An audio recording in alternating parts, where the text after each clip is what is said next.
Hi, Rupert. Hello. Hi. I'm Ben. Hello, Ben. Thanks for being here. Nice to meet you. Nice to meet you after all our Zoom conversations. Yes, in person.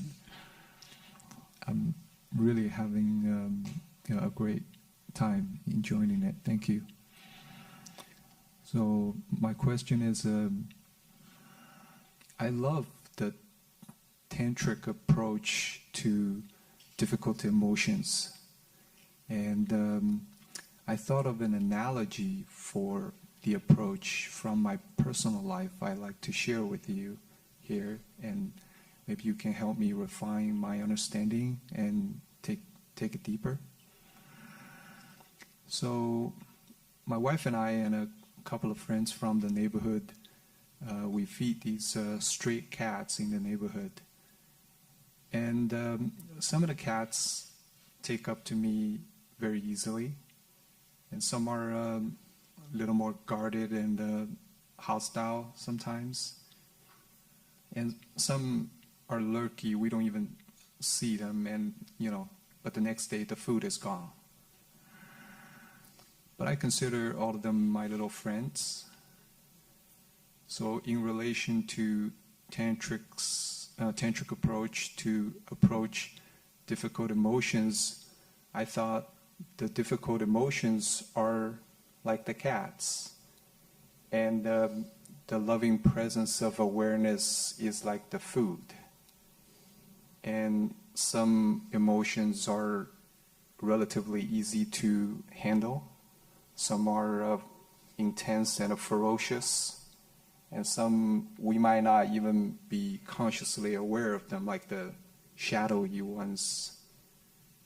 But as long as you put out the invitation and welcome them close, like your friends, with that kind of friendly attitude, eventually they'll come. And just like, relatively speaking, we become what we eat. The more these emotions feast on the loving presence of awareness, they take on the luminous, transparent quality of awareness.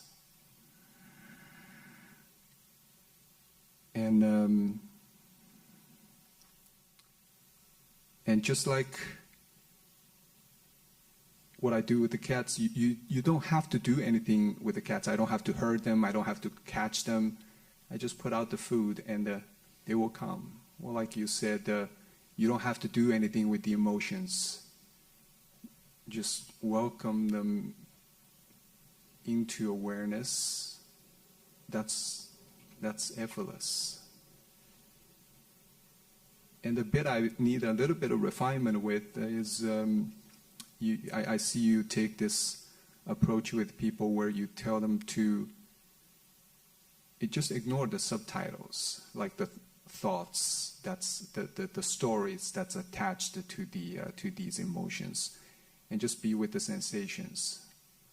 And I was thinking maybe the intent of that is so we don't starve certain cats in favor of our thoughts in this case. So you don't just give the food all your attention to your thoughts, and you attend to all little friends into the loving presence of awareness. Maybe I need a little bit of refinement with that. I was with you up until this very last stage. I like your analogy. It's a very nice analogy. Not quite sure about the last stage in relation to thoughts. Because the thoughts in this case are the cats or the creatures that we're not feeding, that we're not paying attention to. Is that right? No, I think the sensations are the creatures that we are not feeding, we're not paying attention to. So people would tell you that, and I would experience the same, like I'm lost in these stories. I'm lost in my stories. And you would frequently tell them, okay, just to let the stories be there like subtitles. Yes. But focus on pay attention to the sensations in your body.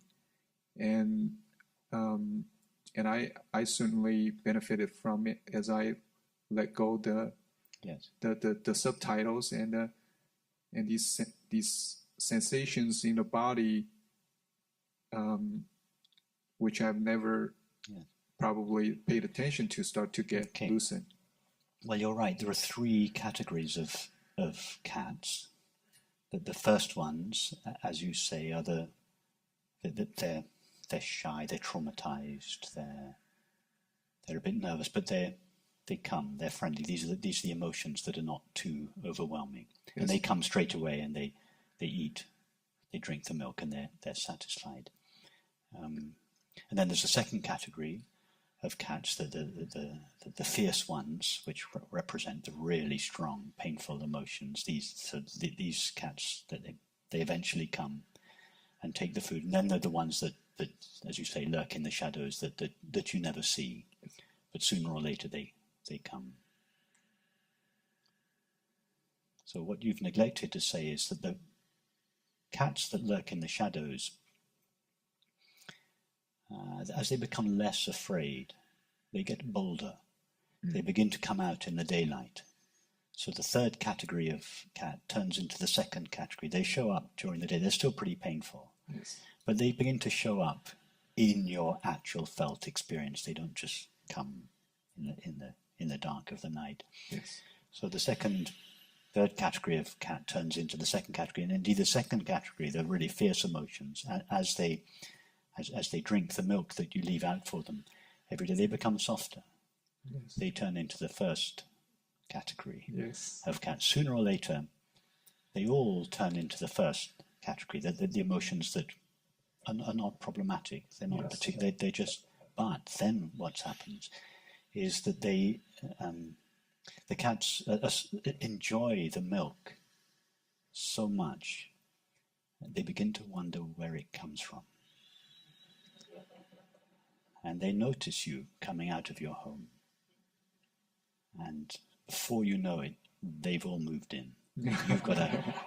You've got a house full of stray cats. And they are the sweetest, most adorable, furry creatures you could ever imagine. Yes. In other words, that which we fear the most, these painful emotions, turns into the thing that we love the most, peace. Yes. And I like to add great. I like to add, in my experience, as they move into the house and become my friends, some of the emotions that I used to resist the most became intuitions. They became signs. They guide me in life. So it really is like it become the most treasured friends I can have. That's the great. It's the beautiful thing about the tantric approach, in which we bring these emotions close. In the Vedantic approach, we separate ourselves. I am that which is aware of the emotion. I'm not the emotion itself. We put a distance between ourselves and the emotion, and then that's a valid approach that we use here. But the tantric approach is the opposite approach.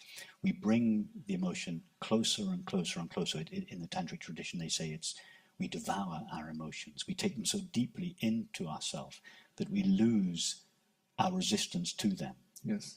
Because it was not the emotion itself that was painful. It was our resistance of it that caused our suffering. So as the resistance subsides, that which we previously thought was intolerable turns out to be not only neutral, but pleasant, sweet. So we find right at the very heart of the emotion, we find the peace and the joy that we previously sought by avoiding the emotion. Yes. I remember, yes, I remember talking to you about working on a phobia about an animal, and it was just using this tantric approach to be with it. And initially, the fear has a visceral feeling, and as months go by, the sensation in the body is still there, but it's almost orgasmic, like how the shivers travel up my spine. Yeah, it's beautiful.